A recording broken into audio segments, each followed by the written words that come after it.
Hello, my name is Babar Humayun and I'm from Trisakti University. Now I would like to present about the governance principle in public sector. Overview of public sector governance. The public sector plays a major role in virtually all economies. Hence, a properly governed public sector can contribute immensely towards both improving the life of its citizens and using resources more efficiently. Therefore, government's pursuit of effective public sector governance is of critical importance. Definition.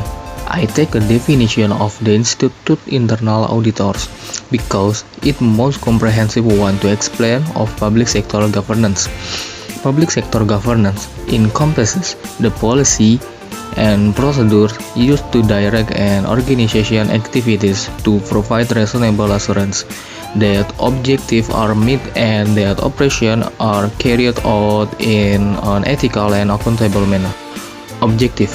According to the ANAO, public sector governance aims to ensure that an organization achieves its overall outcomes in such a way as to enhance confidence in the organization, its decision, and its action. 6 Principles of Good Public Sector Governance. Point 1.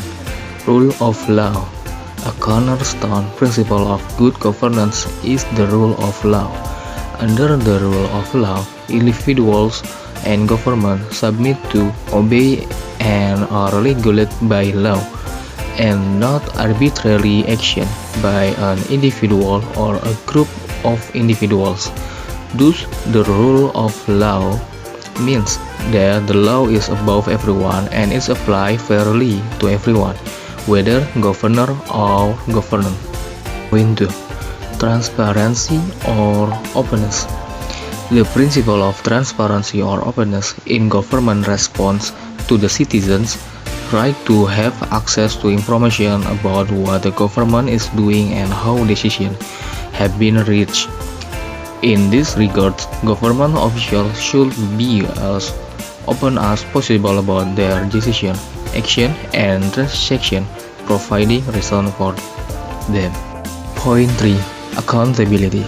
The principle of accountability is perhaps best defined by the International Federation of Accountants, or IFAC, as follows.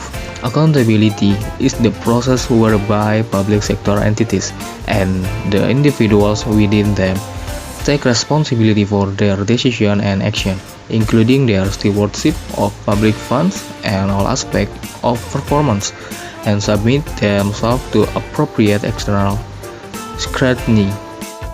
Number 4. Public sector ethics and probity. The principle of public sector ethics and probity calls for public officials to adhere to a set of moral principles, standards, or values that govern their conduct, and to act with complete honesty and integrity. In this regard, the decision and action made by public officials should be undertaken in such a way that they will be perceived as correct by the general public. Number 5. Stewardship. The principle of stewardship in the public sector refers to government officials carefully managing the power and resources and trust to them in a manner that is consistent with the public interest. In this regard, public officials must act as stewards instead of master and treat the resources to which they have been entrusted and those of the public and not their own. They must also act prudently so as not to misuse government power and waste government resources. Number 6. Leadership.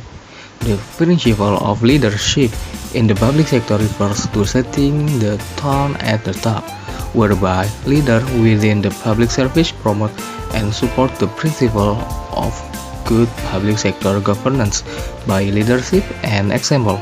Such leadership is critical to achieving an organization-wide commitment to good governance. Function of executive, legislative, judicial, and non-structural institution. Executive function. First, head of government. Second, party chief. Third, commander-in-chief. Fourth, the chief diplomat. Fifth, dispenser of appointment. Legislative function. First, legislative lawmaking. Second, constituency work. Third, supervision and criticism of government. Fourth, education. Judicial function. First, criminal law. Second, constitution law. Third, administrative law. Non-structural institution function. First, to create the right institutional sites and the right function. Second, to realize good and clean governance in state administration. Third, to perform surveillance function to agencies or departments. Fourth, to restore public trust in the bureaucracy. Thank you for your attention and see you.